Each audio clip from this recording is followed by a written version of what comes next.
Orlean, and the name of her book is Rin Tin Tin, The Life and the Legend. Welcome. Very nice to be with you.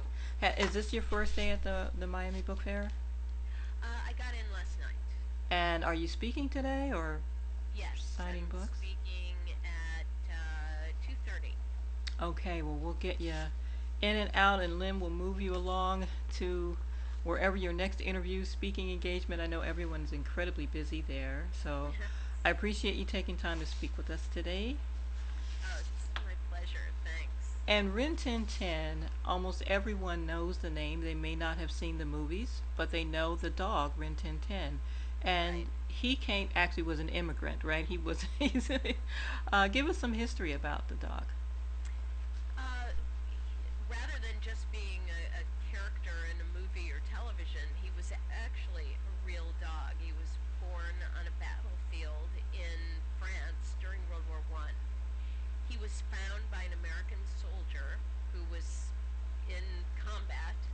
And this young soldier, Lee Duncan, loved dogs and simply couldn't leave these puppies that he found behind.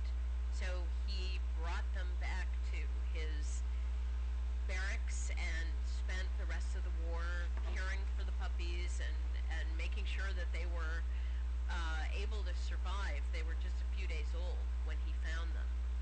And he brought them back to the U.S. He kept two of the five puppies that he found and found homes for the other dogs. Came back to the U.S. in 1918, and after a certain amount of time just seeing the dog as a pet, which was all he ever intended, he had the idea that maybe the dog could end up in movies. And he began walking up and down the streets in Hollywood, knocking on the doors of studios until he managed to finally get a chance at Warner Brothers. They, in turn, hired the dog and bought a screenplay that Lee had written, and the movie was an immediate sensation and success, and Rin Tin Tin, in very short order, became one of the biggest box office draws in film. Is he the very first dog on film? He isn't. Actually, dogs have been on film since film existed, and many people consider the very first actual narrative film to be one called Rescued by Rover that stars a dog.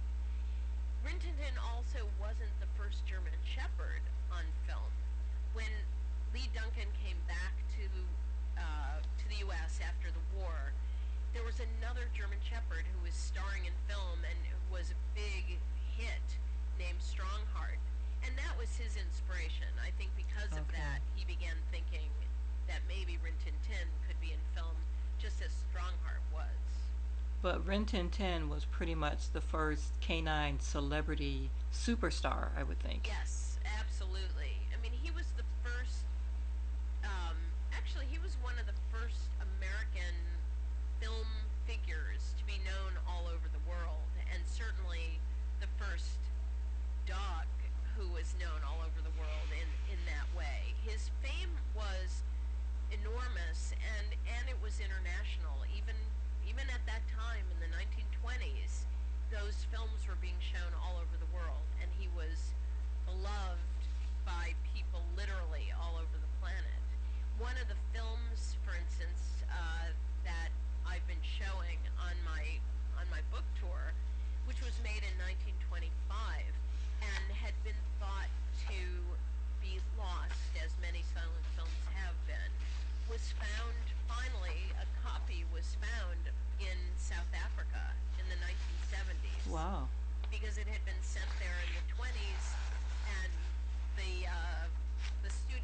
theater never sent it back, and as a result had it in a cabinet, and through pure luck, the film never deteriorated, and that's the copy that we have today. That's amazing. I was amazed. I think it's hard to think of. It's hard to imagine, and it was certainly a huge surprise to me to think that in the 1920s, people in so many different countries were watching American film. I don't think you think about that period of time as being one where there were global stars Right. and international figures, but in fact there were. And you decided to write this book about a celebrity dog because. Because it's a great story. That's the simple explanation. Yeah.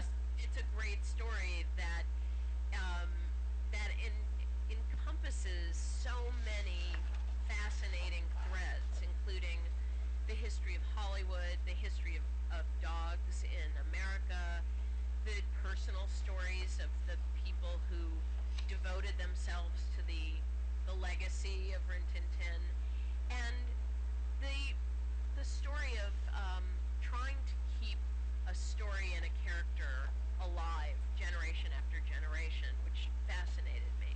Are there descendants of Rin Tin Tin running around Yes. America today? Yep. We're now in the 12th generation, actually, of descendants from that original puppy who was found in 1918. And where are they? Are they in Hollywood? No, most of them are, well, they are being bred in Texas, and they haven't been actors. A number of them are service dogs. One of them was one of the search and rescue dogs at the Pentagon, 9/11. They've mainly been in the capacity as service dogs, but Okay. also making public appearances as Rin Tin Tin. Right. That's what I saw something, I think it must have been on the internet, and they were talking about Rin Tin Tin being at a location, and I thought, that would be impossible. so, Yeah, no, so, it's quite possible. In fact, Rin Tin Tin rang the bell at the New York Stock Exchange a couple of months ago. So he's still the dog who now carries the title right. as Rin Tin Tin, is continues to make public appearances. So the story remains alive, and certainly writing a book about it brings it that much more into the present time. When you're talking to children about Rin Tin Tin, what are the questions that they have for you? Well, they want to know who he is and Mm-hmm. why he was famous. Mm-hmm. And I explained to him that he played a hero in all of these movies. He was always a hero. Mm-hmm. And that made him a very particular kind of character that people really loved and responded to for all these many years. I think most of the children now, when they have heroes, they are animated characters, or they're the Muppets. Right. They're not living, breathing dogs. Pardon me. That's okay. Uh, yeah, I think that, and also I'm not even sure that there are heroes who have the same sort of personality that Rin Tin Tin embodied. Right. That there is a seriousness and a kind of bravery that he embodied that's a little different from the way we picture heroes now. Mm-hmm. Are you still at the New Yorker?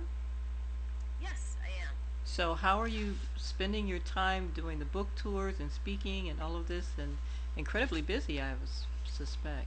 Yes, and then luckily the New Yorker's very forgiving when its writers have books because they know that there's an awful lot of time that you need to spend not just writing a book, but then being out with it Right. and presenting it. So Right. they're very aware of it and are very generous about that.